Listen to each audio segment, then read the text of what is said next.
Coucou mes glorieuses, bonjour. Aujourd'hui, nous allons aborder la question de l'humilité. Dans la vie de couple, l'humilité est souvent mal comprise. Certains la voient comme une faiblesse, une concession à tort, mais que dit la Bible à ce propos? Proverbe, la version Louis II, au chapitre 15 du verset 33, nous dit que la crainte de l'Éternel enseigne la sagesse et l'humilité précède la gloire. Alors, je vais répéter. La crainte de l'Éternel enseigne la sagesse et l'humilité précède la gloire. Nous verrons donc que l'humilité accompagne la sagesse. Cette sagesse existe depuis plusieurs époques et résonne particulièrement dans nos relations les plus intimes.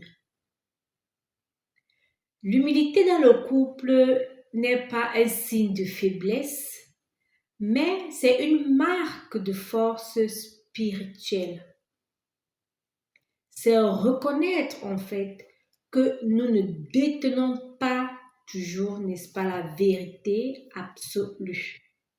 Que nous sommes capables de nous remettre en question et de reconnaître en fait nos propres erreurs. Matthieu chapitre 5 verset 5, la version le Semeur cette fois-ci, nous dit: Heureux ceux qui sont humbles, car Dieu leur donnera la terre en héritage. Ça, il doit répéter encore une fois. Heureux ceux qui sont humbles, car Dieu leur donnera la terre en héritage. Pour nous qui sommes co-héritières de Christ, ceci nous rappelle que l'humilité est une voie vers la bénédiction divine, tant dans notre vie terrestre que spirituelle. Petite anecdote à ce niveau-ci. Une fois, j'avais malentendu avec mon époux et je boudais. Alors l'esprit m'interpelle et me dit: Aristide, que fais-tu là? Du coup, je me reprends et je m'arrange à ce que la paix revienne dans la maison. Naturellement, lui de son côté, il avait les épaules gonflées et se disait qu'elle a reconnu son tort. Mais moi, je savais en fait pourquoi je l'avais fait. C'était une récompense plus grande encore que l'harmonie dans le couple qui m'animait.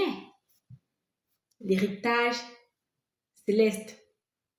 Alors mes glorieuses, en cultivant l'humilité dans nos relations, nous ouvrons nos cœurs à la grâce de Dieu et renforçons en même temps nos liens avec notre partenaire.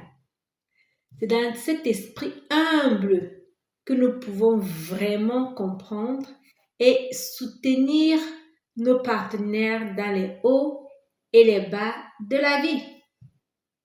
Alors, que notre vie de couple soit inspirée de sagesse, de la parole de Dieu et par l'humilité qui en découle. Que notre amour soit le reflet de la grâce divine, une source de force et de réconfort pour nous, pas seulement pour nous, mais aussi pour ceux qui nous entourent. Dans l'humilité, nous trouvons la force. Dans la foi, nous trouvons la guidance. Que notre chemin de couple soit béni par ces valeurs intemporelles. Amen, amen, amen.